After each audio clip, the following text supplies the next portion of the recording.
Laurent. Merci de nous accueillir ici à Port-de-Bouc. Tu étais présent hier à la manifestation. Pourquoi tu opposes à cette réforme? Si tu peux venir nous dire quelques mots, s'il te plaît. Monsieur le maire de Port-de-Bouc, vous passez là.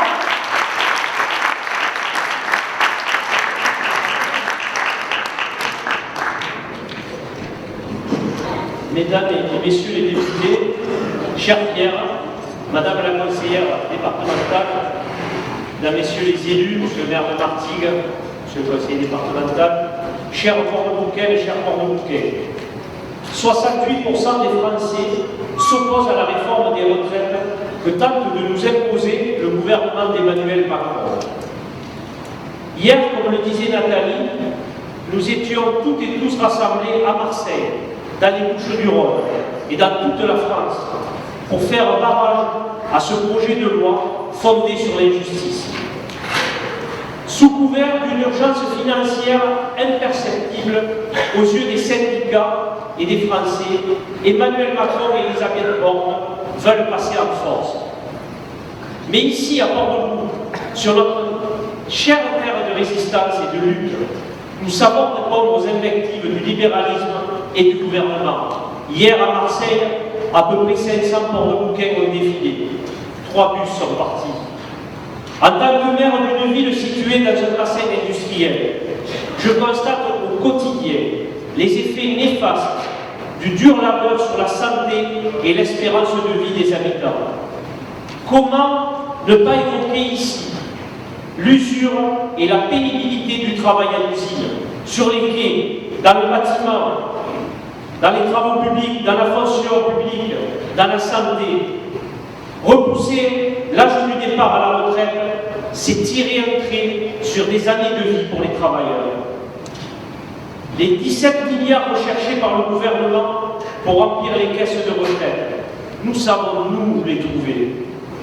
Il nous suffit de taxer seulement 2% la fortune des milliardaires français pour les obtenir et surtout pour arrêter de sacrifier et de faire porter le chapeau aux Français les plus modestes et les plus précaires. Nous le savons.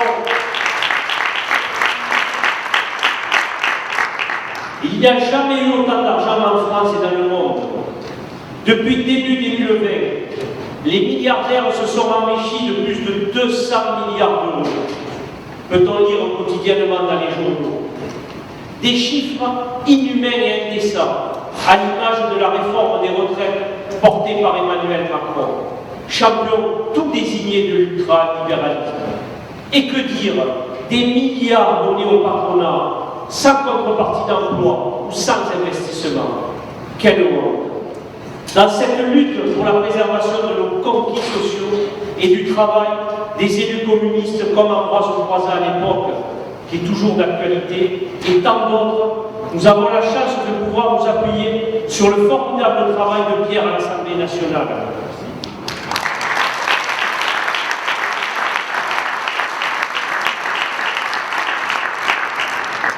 Sa capacité de travail, sa proximité, son engagement, son rejet de l'injustice font de lui la personne toute désignée pour porter nos luttes locales à l'échelle nationale.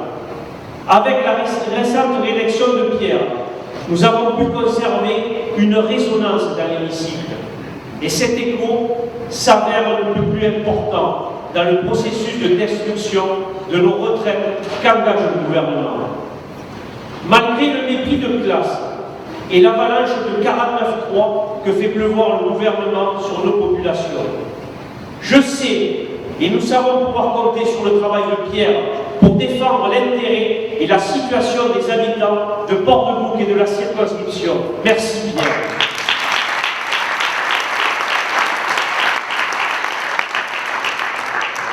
Je te remercie chaleureusement d'avoir organisé ce meeting pour un vrai droit à la retraite. Il est essentiel de pouvoir vieillir dans la dignité. Comme le disait Ambroise Croizat, il faut en finir avec la souffrance, l'indignité et l'exclusion, en bonne santé et de pouvoir profiter de ces années riches en passion, en proximité avec sa famille, ses amis et ses instants de vie. Cette contre-réforme ne va pas dans le sens de l'histoire, dans le sens de l'humanité. Cette contre-réforme, nous devons la contrer et nous devons tout faire pour qu'elle aille dans les oubliettes de l'histoire. Le combat ne fait que commencer. Tous ensemble, nous allons y arriver. Je vous remercie de votre attention et je laisse la parole